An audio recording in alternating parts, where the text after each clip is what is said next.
போன காரியமா? போன காரியம் தான் தம்பி. கவலைப்படாதீங்க நான் பிள்ளை.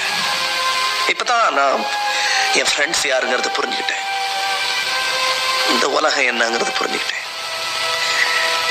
என் நிலைமை என்னங்கிறதையும் புரிஞ்சுக்கிட்டேன். இதெல்லாம் நான் தெரிஞ்சுக்கிறதுக்கு கொடுத்த விலை கொஞ்சம் ஜாஸ்தி தான். இருந்தாலும் பரவாயில்ல. இப்போது இதையெல்லாம் தெரிஞ்சுக்கிறதுக்கு எனக்கு ஒரு சந்தர்ப்பம் கிடைச்சிச்சே, அதை நினைச்சு சந்தோஷப்படுறேன். நீங்களும் சந்தோஷப்படுறேன். தம்பி, இப்ப நாம என்ன செய்ய போறோம்? எனக்கு ஒண்ணுமே புரியலையே.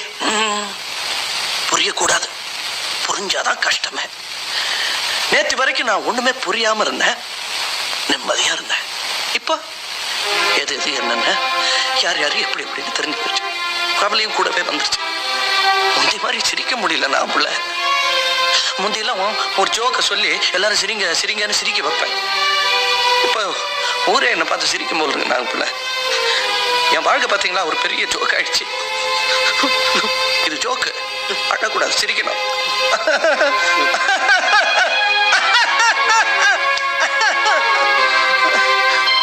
சிரிக்க முடியல நான் புள்ள.